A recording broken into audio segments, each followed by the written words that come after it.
Alrighty, guys. Hope everyone's doing great today. Just like the title of the video says, we're going to be talking about inflation and what preppers get wrong about inflation. There's a lot of myths, right? There's tons of prepper myths out there. There's tons of junk science in every community, in every organization, right? As I think most of us can attest to, a lot of junk science when it comes to science fields, right? Psychology, particular, is one I like to always point out.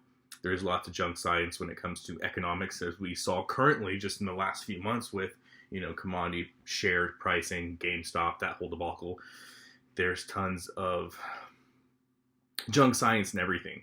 And so, when it comes to economics and it comes to preparedness, especially in our community, I think by and large, we have a lot more junk science and preparedness than there are in other organizations. And that's not to say that preparedness isn't a useful tool. It's not to say that the preparedness isn't good, but it's very interesting, the dynamics of how much junk science is actually involved in our community from everything, right? And so I want to talk about it from an inflationary standpoint, because this comes up, it seems like every YouTube influencer eventually is going to touch on inflation and their ways about dealing with inflation and how to kind of insulate oneself from the effects of inflation. And I think that's good. I think from a preparedness standpoint, we should be focusing on those, on those issues, those key issues. There's no doubt about that. But the narrative that always comes up is, I can beat inflation through my purchasing power. And that, to me, is so beyond the pale of asinine that I feel like it's important to make a video for you guys today. There's, and I'm not pointing out any particular influencer, but there's a bunch of influencers that have been going on recently and been touching up on this. And so I think it's important that we do look at this from, a nuanced perspective, right? Because we have to be honest, right? And I can sit here and tell you, hey, you stockpile these items and you'll be insulated from the apocalypse because of insert 1,000 different reasons here, right? I could do that. But is the question you have to then ask yourself is this empirically true, right? So a couple things I've seen recently, right? I'm just going to rattle off a list of things that I've seen, and this is something that I've seen portrayed over and over again. So these are kind of recurring themes when it comes to preparedness, okay? Rubber bands, condoms, ponchos, tissues, OTCs, over-the-counter medications, rubbing alcohol, Bic lighters, shoestrings, plastic sheeting, activated charcoal, salt, chopsticks, sunscreen, candy, fishing line, super glue. So those I think are just like a quick list of like 21 things. And people really honestly believe, if I have enough fucking rubber bands, I'm somehow going to be able to, insulate myself from inflation. Or if I have enough condoms, or enough rubbing alcohol, or Bic lighter, sunscreen, that's a huge one, the fishing line, I'm somehow going to be able to use this and utilize this and trade this and all these different things. And they do so without salt together, without actually understanding the nuance of what it is they're talking about. So what I want to do is I want to really break this down into, bite-sized pieces where we can actually really look at this, right? And I will take any prepper influencer out there, any prepper in general, any person in general that wants to, that thinks I got this wrong. I would really like to take them to, through their paces. I'd really want to have honestly, I would love to have a deep conversation on this issue and really understand where they feel like they're getting their empirical data and how they're making the numbers work, right? Because we see so many times right now, professional businesses that take and buy things at way cheaper wholesale than as preppers we're able to. So they buy things at way cheaper wholesale prices and they try to resell them for a profit, and they're unable to, right? And they're unable to not only sell them for a profit, but they're unable to beat inflation, right? And these are people that can both sell it or hold on to it and use it. And if that's the case, why is it that so many of them are failing, right? But you, as a prepper, you don't plan to take these items and resell them as much as you plan to take them and to consume them. So that gives you an even smaller profit margin in which to capitalize on. And somehow, by buying a shit ton of shoestrings and fucking rubber bands and ponchos and condoms and fishing lure, or fishing wire, fishing line, and super glue and candy, you're just supposed to defeat the effects of inflation? No. And I know it sounds good because the idea, right? The idea is I'm going to buy a bunch of this shit. I'm going to buy it in bulk. and the prices of these items are going to go up. When the prices of the items go up, boom, I've somehow made an instant profit. And that's how it's being sold to you as. And if you look at it just from that perspective, and you don't look at any of the other effects or any of the other conditions that could influence that, yeah, you would think you just look at it from a 1D perspective, it may seem that you are defending against inflation. But the reality is there's so many other realities you have to look at that would actually prove to show that you're actually at a net loss, right? And that's what I want to talk about today. And so before we get started, I want to say that when it comes to certain consumables, yeah, I think it's not a bad idea if you can find them at a good price to stock up on them.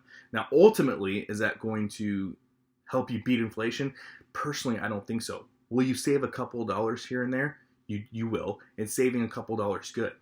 Absolutely. Is it an inflationary kill switch? Absolutely not, right? Consumables that I think are good to stock up on, right? Or to have, right? I think it's good to have, like, I know a lot of people that do toilet paper shopping, right? And they will buy, toilet paper every 6 months or even a year. I know people that do that with soaps and deodorants and stuff like that. Those are consumables that you are going to use. And you can empirically, and we're going to talk about this, you can empirically, and you can show with the data, and you can show pricing trends on things you actually buy, right? So if I know that for example, me, I buy, for my soaps, I buy a cold form soap because, it's natural, and it's made from real animal products. It's made from the way soap is supposed to be made, in my humble opinion. So like I said, I buy cold form soap. I know the soap that I like to use, and I buy it in bulk. Because I know that's the soap. Every day I get in that shower, that's the soap I'm going to use. And when that bar of soap's gone, I'm grabbing another bar of soap that is exactly the same model, same brand, same everything, and that is what I'm using. So it would behoove me, right, to have some on have it in bulk, so I have it in case I need it. And also because inflation, right, prices can go up. Cool. So consumables like I said, tissue paper, things you're going to use, right? Things like that. Bathroom type stuff, toiletries. If you can statistically show that you use them, right, and you have an actual good nuance of what you use, yeah, that's a good idea. Is that going to help you to defeat inflation? No. Is it going to save you a couple bucks? Yes. So those are good things, right? Like I say, toiletries, deodorants, those are all good things. If you buy, and I use this example, I'm not here to condone processed foods or anything like that, but if you are a family and you guys eat Hamburger Helper or mac and cheese or some kind of boxed type of food that you then create a meal with, if you go through, 3 Hamburger Helpers, 2 boxes of instant rice and, 2 boxes of mac and cheese a week, and you can consistently and empirically show that's what you use because that's children's favorite meals, things like that. You can show that. You know what you get. You know what's in your cupboard. You know what you use, right?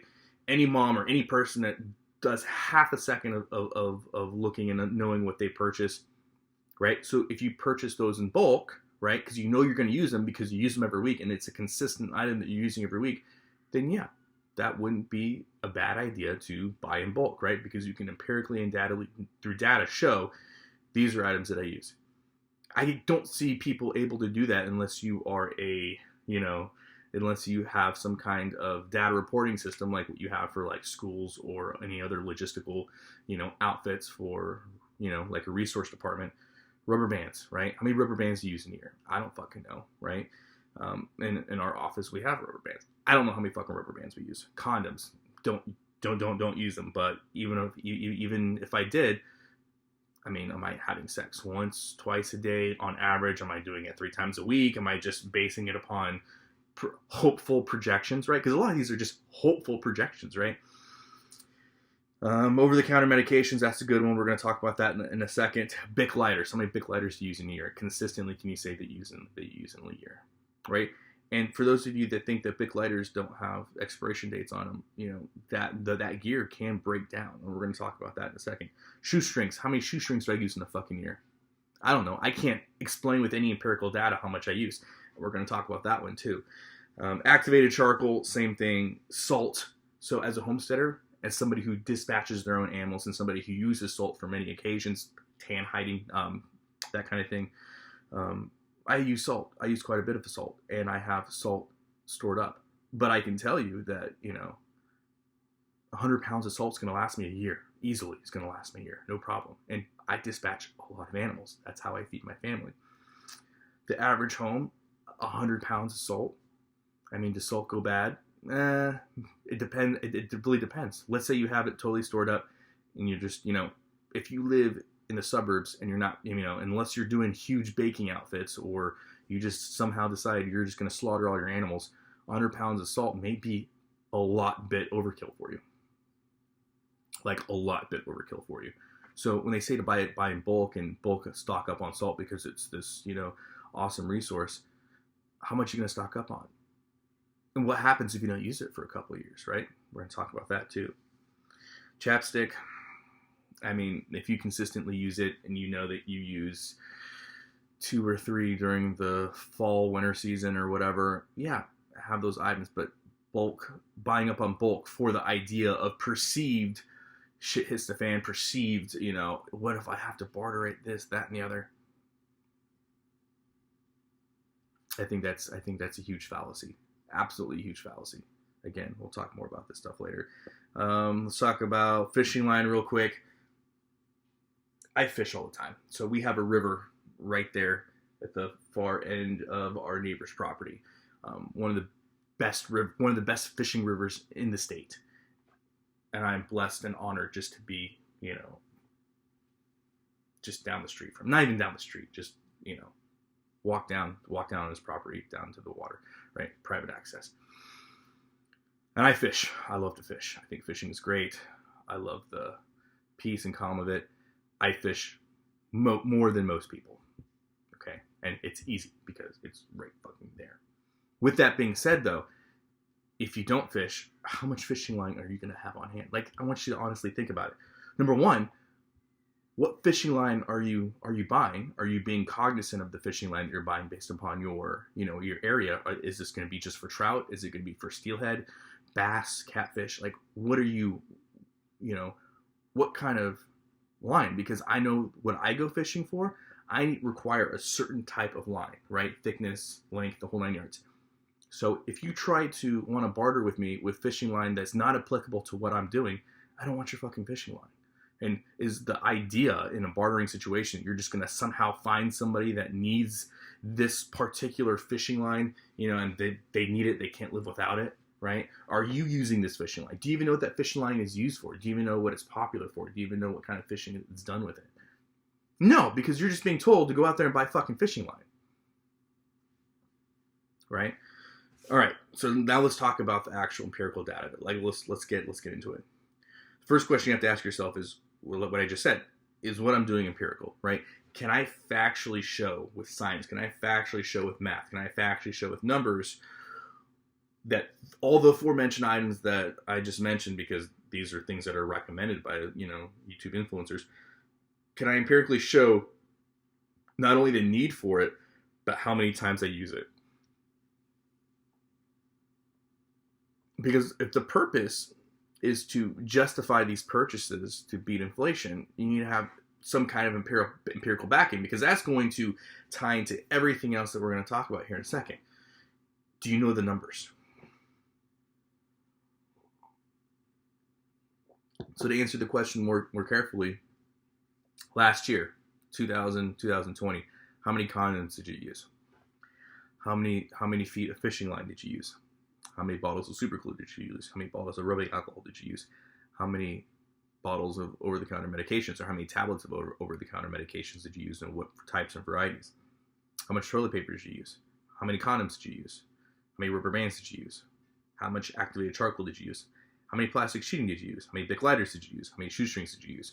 That would be the empirical start, right? Because if you're wanting to take this seriously and you're wanting to be, okay, this is what we need, you would look at how many you used from the year before, right? And you would know that number empirically, and you would say, I use this amount of fucking condoms, I use this many lines of fishing line, this many feet of fishing line, and use this amount of super glue, right?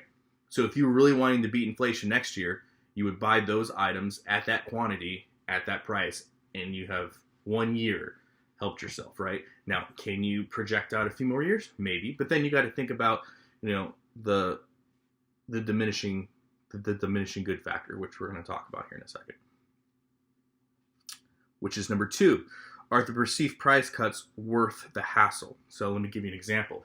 I think over-the-counter medications are a great example for this, okay? So let's take over-the-counter medications, right? They're good for a couple of years, right? So let's say, well, here's the thing on unapologetic prepper. What if the shit doesn't hit the fan this year or next year or the year after that? What if it hits the fan 5 years ago? 5 years from now? Perfect. I'm glad that you mentioned that. So OTCs, let's say your OTCs are good on the package for 3 years, 4 years, right?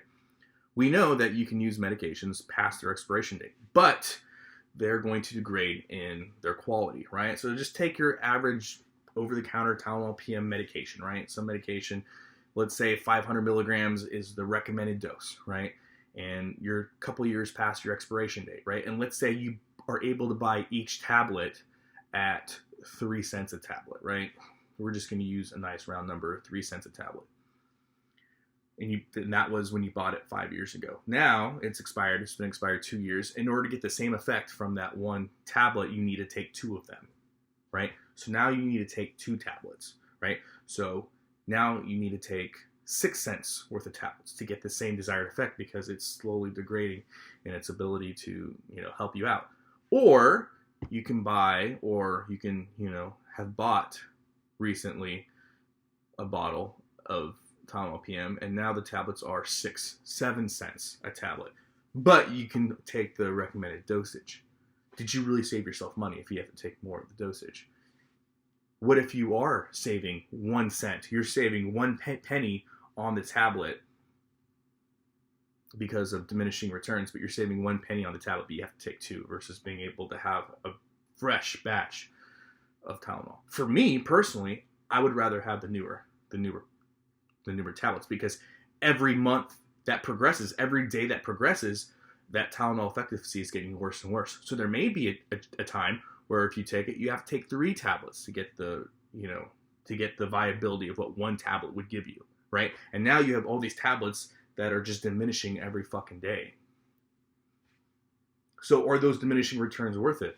Personally, I would rather spend the extra penny on, the extra penny per tablet, right? And we're talking about if the price doubles, right? Most medication prices I have seen so far have not doubled, especially when it comes to your over-the-counter medications. So I would much rather pay, and this is theoretically, medication is doubled. I would rather pay the extra penny, realistically, because if I'm buying it for 7 cents on the tablet versus 3 cents on the tablet when I bought it 5 years ago, I'd rather buy it because, number one, the efficacy of the quality of the medication is good, right? And number 2, I don't have to use as much. It's worth the extra penny.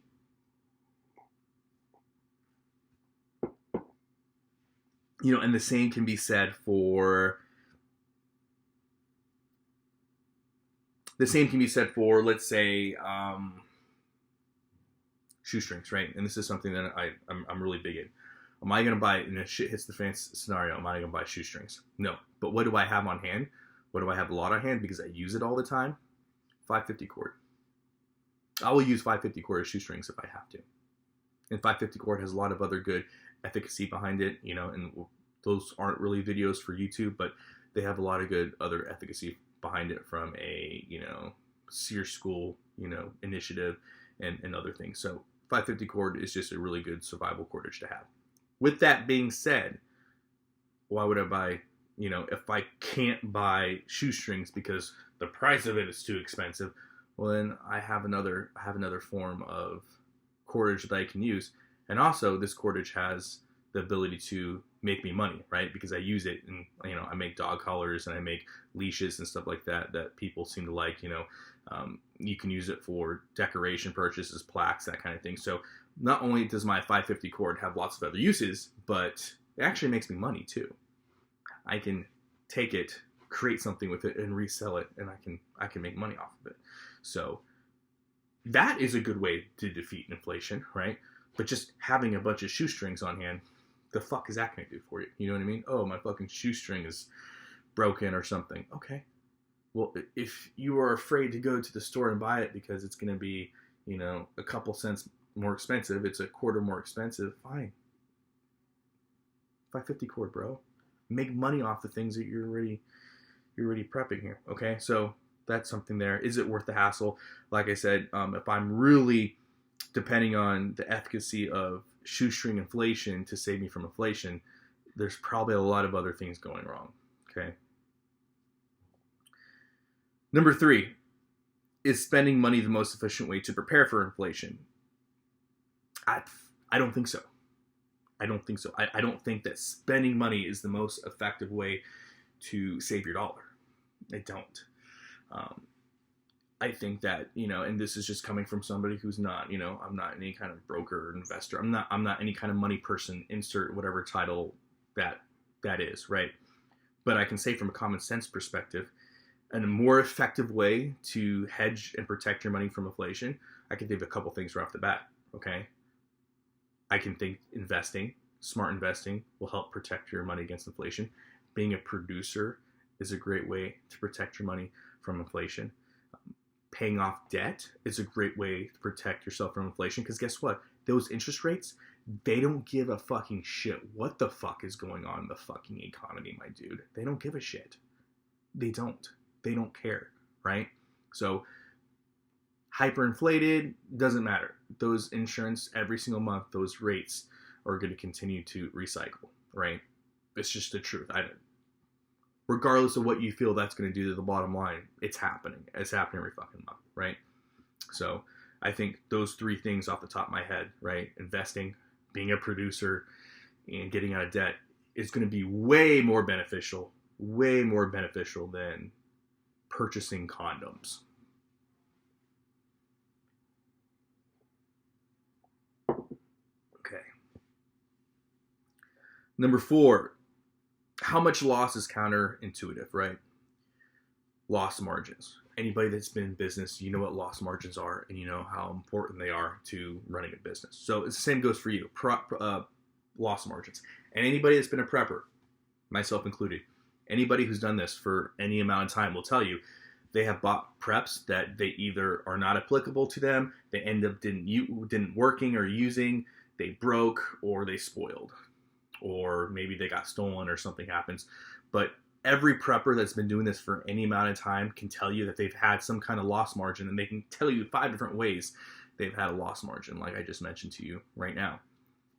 Every single one of those loss margins hurt your bottom line and go, in fact, to slap you in the face of inflation, right? Because not only did you not hedge yourself against inflation, you put yourself in actual deficit, right? So when you stockpile and hoard a bunch of food and you don't use it and that food expires and you have to throw it out, and everybody that's been a prepper that's done this any kind of long term has those stories, guess what? That's not helping you hedge against inflation. That is an overall loss.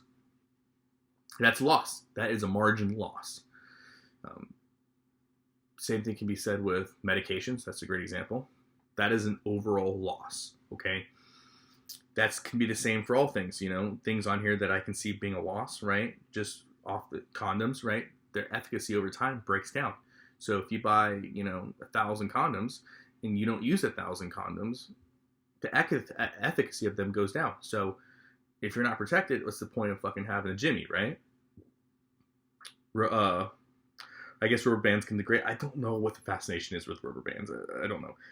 Over-the-counter medications, right? Rubbing alcohol, Bic lighters, those have a tendency to degrade, and that's just because they're cheap. The metal in it degrades. They're really susceptible to rust and that kind of thing.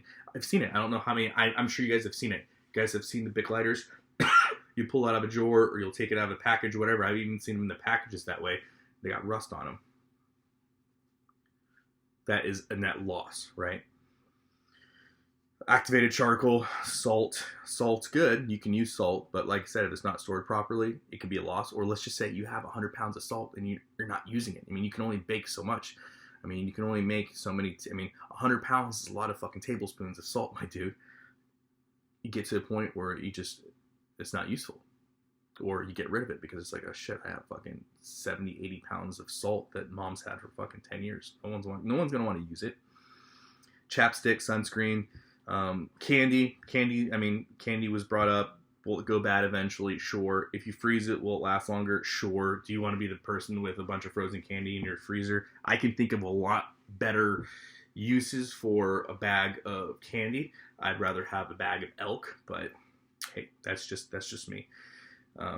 So yeah, these are just things that can go bad. That if you have any loss, right? So if a Bic lighter is fucking, let's say you're able to buy it at fucking 50 cents, right? 50 cents a piece, you got a fucking awesome ass fucking deal on it, right? So you buy 10 lighters at 50 cents a piece, right? It's fucking $5 worth of lighters, right? And then let's say next year they go up by, 75 cents. They go up to 75 cents, right? Or not next year, but years down the road, they're up to a quarter, right? So they've gone up, fucking exponentially, 50% markup, inflation, right? Well, if I buy, 10 lighters at 75 cents, right, versus buying 10 lighters at 50 cents, but years down the road, I have 3 lighters that are all fucked up, am I really saving myself a whole lot of money? Technically, you've saved yourself, maybe $1, $2, maybe. But now you have gear that's old that is very susceptible to break down because 3 of them have already broken down versus somebody is starting off with fresh gear. And that's just Bic lighters. I mean, like I've said, like activated charcoal doesn't last forever, right? And activated charcoal is something you can make yourself, right? All these different things have, expiration dates on them. And we're just talking about what's here. We're not talking about all the other things that people like to hoard and stockpile, right? Food in particular, canned goods in particular. I can't tell you how many times I've seen canned goods, break down, and now you're fucking have all this canned chicken that's fucking no good because it broke down, right? They say they're good for 4 years, 5 years, 10 years, but you go look and you see that, the manufacturer quality wasn't the best on them. So it's something to think about. Will you ever have a loss margin? If you do it long enough, you absolutely will. I hope you don't, but any of us that have been prepping, we've seen loss margins. And that is one of the main reasons why I really, behoove people, be very careful before you start using words like stockpile and hoard. Be very careful. Because every loss that you have goes to defeat the overall idea of inflation.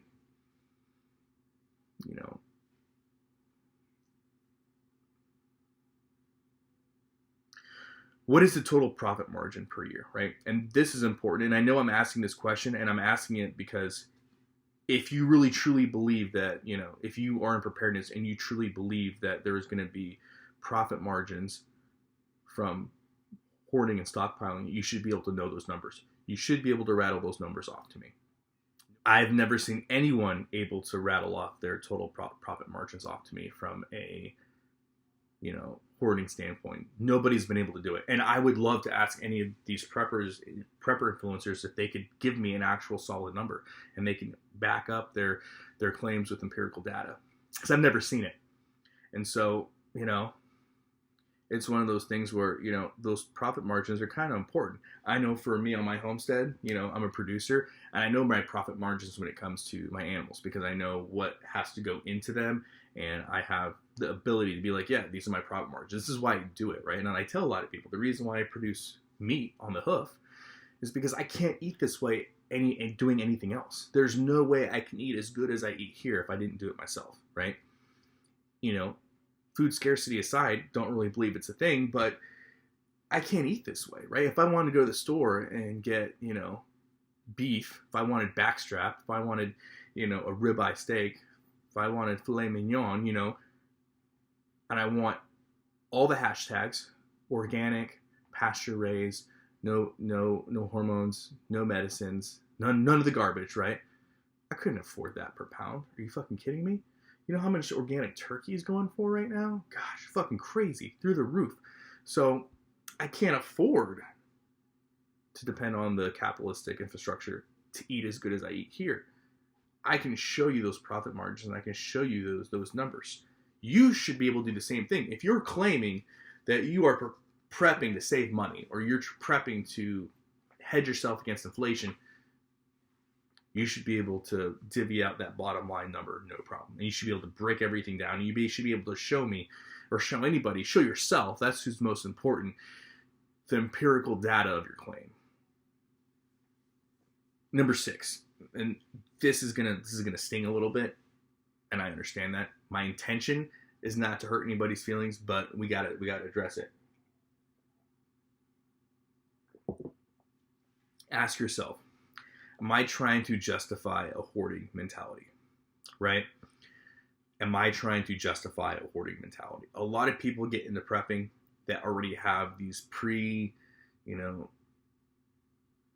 they have these markers and indicators of a hoarding mentality, right? They're already susceptible to that belief system. They're already susceptible to that action, that habit, what have you. And this gives them a justification. Prepping, in a lot of senses, gives these people justifications for hoarding and stockpiling and playing out these, what I perceive to be destructive behaviors, just because I've seen it destructive in real life. I've real life been inside hoarding homes, and they give me the exact same excuses for why a prepper gives me for why they prepare.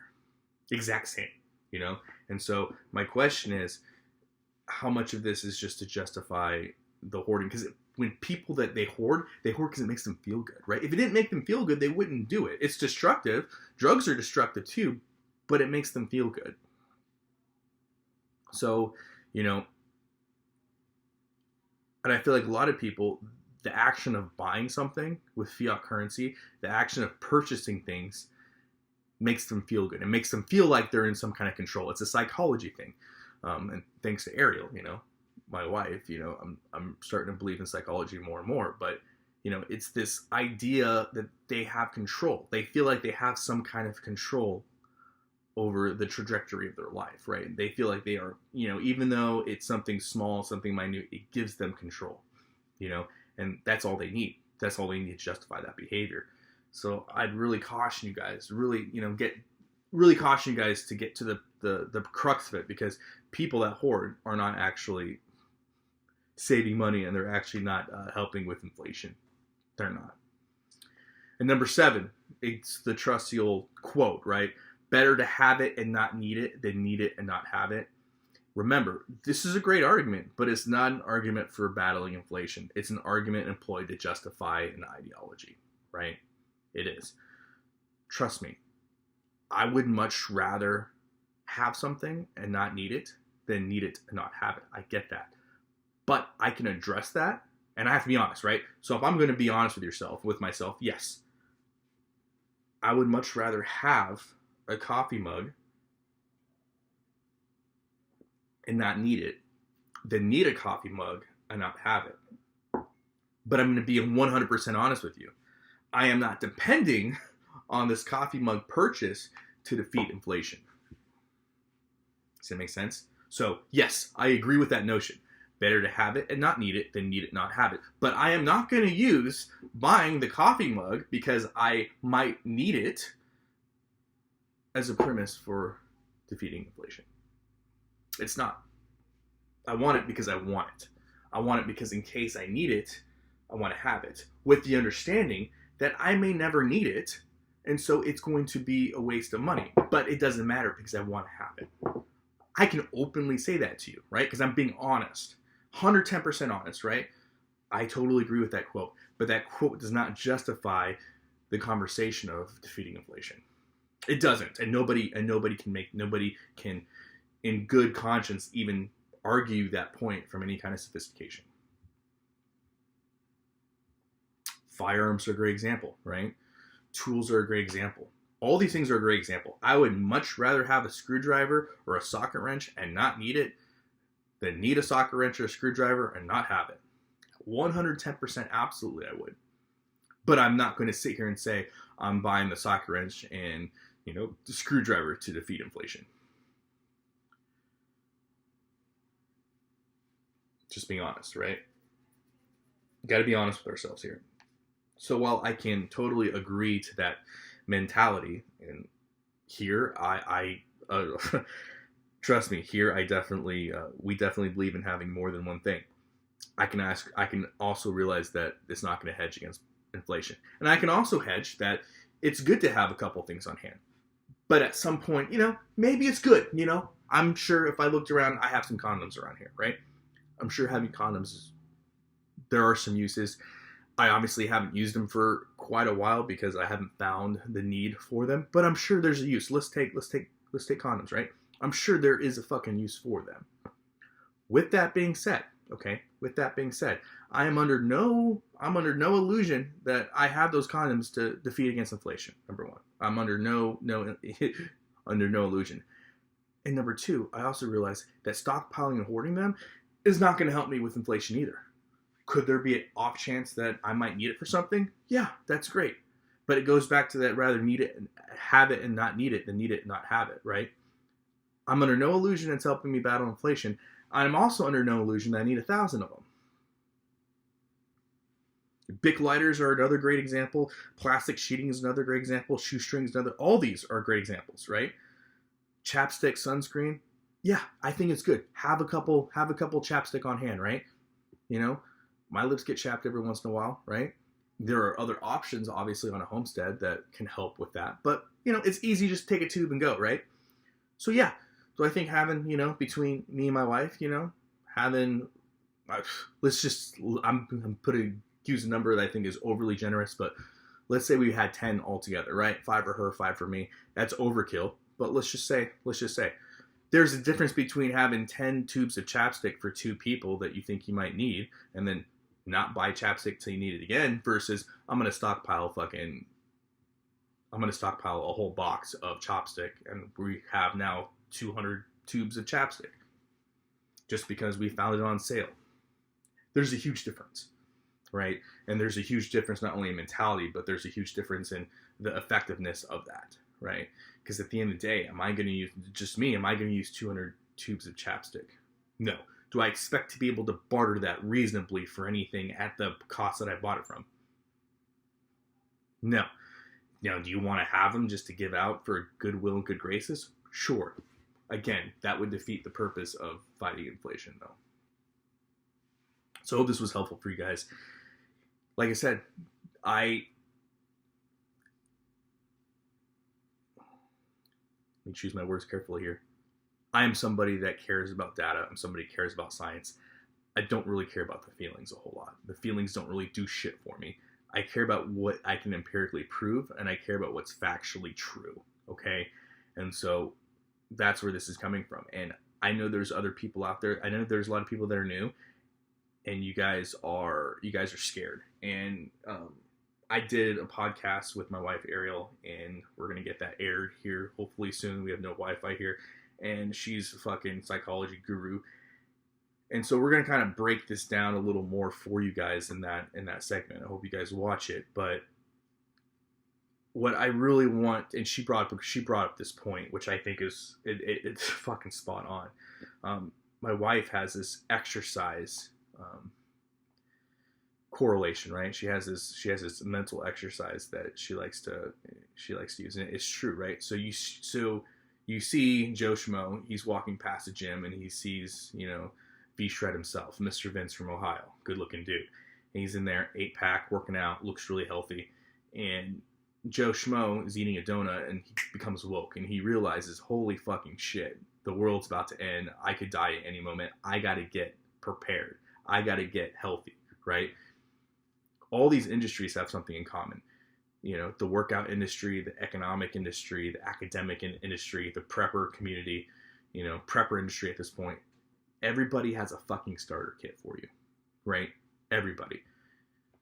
For the gym, right? Fucking, you're brand new to working out. Take these supplements, buy these books, buy this gear, you know, buy these equipment, you know. These are all the things you need to be successful to get into live. They're all going to help you become a better athlete, right? And you can justify a lot of things. Headphones, right? You got to listen to music if you're going to the gym, right? Creatines, proteins, all this stuff. It's easy to justify that. But are all those things really going to help you be a better athlete? That's for you to decide. It's not for me to decide. But you see what I mean? Business, right? Everybody has these get rich quick starter packs. Buy this book, listen to this podcast, take this course, take my course, you know, X, Y, and Z. Here's a secret book that gives you all the insider knowledge. Every industry has it. Construction, prepping is no different. And what you're seeing in all these videos of people telling you to stockpile and hoard, they're trying to give you this fucking starter kit. They're literally trying to give you the brand new to prepper, here's your starting kit, these are things to hoard. I mean, just think about it. It's an industry, and it's no different than any other fucking industry, right? And, you know, my wife, she doesn't watch YouTube preparedness at all. And so from an outside perspective, she was able to give me that clear, you know, I'm like, wow, holy shit. And I don't think a lot of people even realize it's happening. Just go on YouTube and type in, you know, hoard, stockpile, things you need to stock. Like, there are literally hundreds of videos out there on things that beginners like you or experts or intermediates need to have. You need to have this if you're going to be a good prepper. That's all it is, guys. Somebody is trying to sell you a bunch of fucking bullshit. That's what it comes down to. And they try to justify it in all different facets, just like every other industry out there does, right? They're trying to justify it with hedge against inflation, or this is how you would protect yourself against this event, or the power goes out, these are 10 things you have to have, or there's wildfires, these are 10 things you have to have, and they're just trying to justify capitalizing on your emotions. That's the truth. Okay? You don't need a prep quick, you know, kind of like get rich quick. You don't need a prep quick list of things that you have to have that's somehow going to make you prepared or make you, you know, on your way. Okay? You don't need to do that. Look at the empirical data.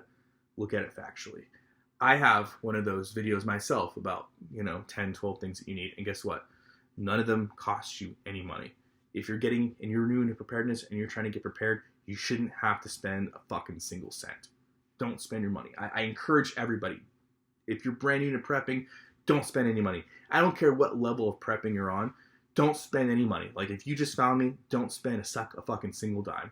I'll link that video in the description box below. Take a look at that and take a look at ways you can get a better handle and understanding of preparedness, and don't spend any money. What can you have to lose, right?